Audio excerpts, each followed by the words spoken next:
Hi there, welcome to a short video about a Panasonic DMR-EX83. This is a hard disk and DVD recorder, and I picked this up from a charity shop without a remote control, so just with the power lead, for the sum of £5, which I think is pretty good going. So the hard disk in size is 250 gigabytes, and to have a look at this now, let's just pull this flap down. This is quite a good model because it still has the DV in port, which is really useful if you have a mini DV or a Sony camcorder and you wish to archive material. Now, I would recommend that you only archive up to an hour at a time on this, because Panasonic weren't the best with their compression, or the artifacts that you see if you go beyond an hour. So it's, you know, if you're going to use it for that, it's best just to do 1 hour per DVD. So this does take the DVD RAM as well, which is really nice.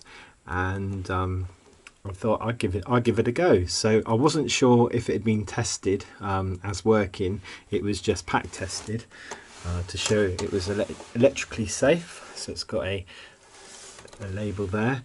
I got this back and I powered it on and went through everything, and it seems to work. So luckily I did have a controller for it, and this was because I had an earlier Panasonic DVD recorder. I think it was an EX77, and the initial one I bought was the wrong controller for it, basically. So not the silver one, but I got this black one instead.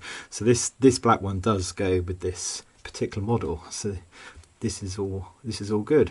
So yeah, further money, really happy with it. The thing I would say though, and I'll just shine a light on here, is it's best to take these apart to have a look at the capacitors, because the capacitors are well known to bulge and leak, for the units to start going it's sort of intermittent. And also what they can do is the Freeview side of the tuner. So the tuner can basically, because it's a DVB tuner, it can basically stop working. So it's best to have a look at the capacitors. So I would recommend that before you have it plugged in all the time. So we're going to pop the lid off this in a minute. So just to show you the front, so we've got the DVI in, SD card, there's a USB port, there's a composite there as well. So we've got yellow, white and red, and there's a few things you can do with buttons sort of hidden away under this flap. So let's just turn this around. So we've got the power on one side, eject on the other, and it hasn't got a S-video port, but it does use S-video via the SCART. It's got composite again on the back, all important HDMI for your modern TV. So yeah, let's take the lid off this. I was hoping that there would be some saved TV programs on this, because there was a remote missing, and whoever had it before either didn't use the recorder part of it or just deleted everything and forgot to put the remote in when they gave the player away to a charity shop. So that's a bit unfortunate. The other thing that's quite good on this player is they tended at the time to promote this as a bit of a jukebox, in that you could put your CDs onto the hard disk, and it's got a built-in database up to, I guess, the time of manufacture, using the Grace Note. So the Grace Note library of music, and there's probably many thousands of titles stored on here. So if you put your CD in, it will recognize the CD and it will put all the named tracks against it without it needing to be obviously wired up to the internet. The downside of that is obviously is only going to be good up to a certain point in time, and I don't think Grace Note is anymore. Don't quote me on that, but I haven't checked online, but I've got a feeling it's not. So let's take this off.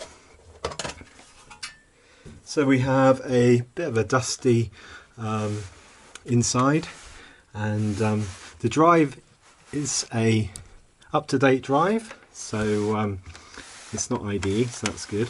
So this is a Seagate. I don't know if it's anything special. It's probably a low-powered drive, and yeah, 250 gigabytes, so that was a reasonable guess. So let's have a look at the area where the capacitors can go on these. So these are always worth looking at around here, and visually they look fine. So I'm not going to go and replace any of these, so these would be the ones to check. On this power supply board they do seem fine.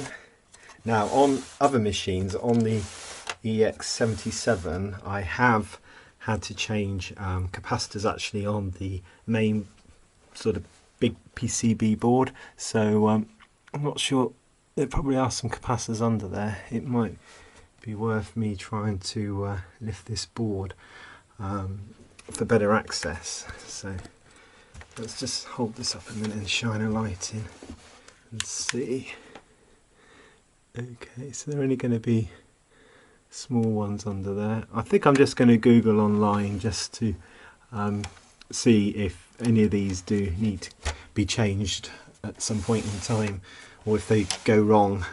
I think for now though, because obviously the power supply looks reasonable just from a visual inspection, I will just leave that alone, and I won't touch this for now. I probably won't have it plugged in all the time anyway, and it looks like it's probably not been plugged in for many years, so it's probably been used and then stored away.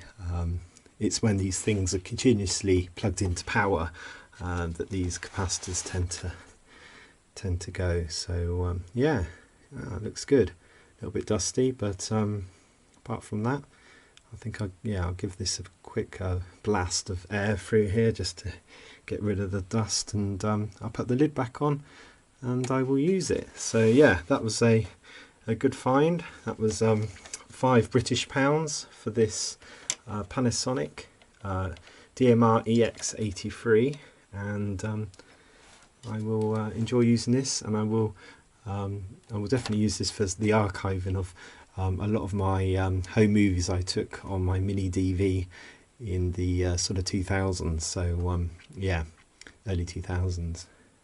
All good. Thank you for watching, and hope that's a little bit of useful information for you. Please subscribe and like the video, and do some more in the future. Many thanks. Bye for now.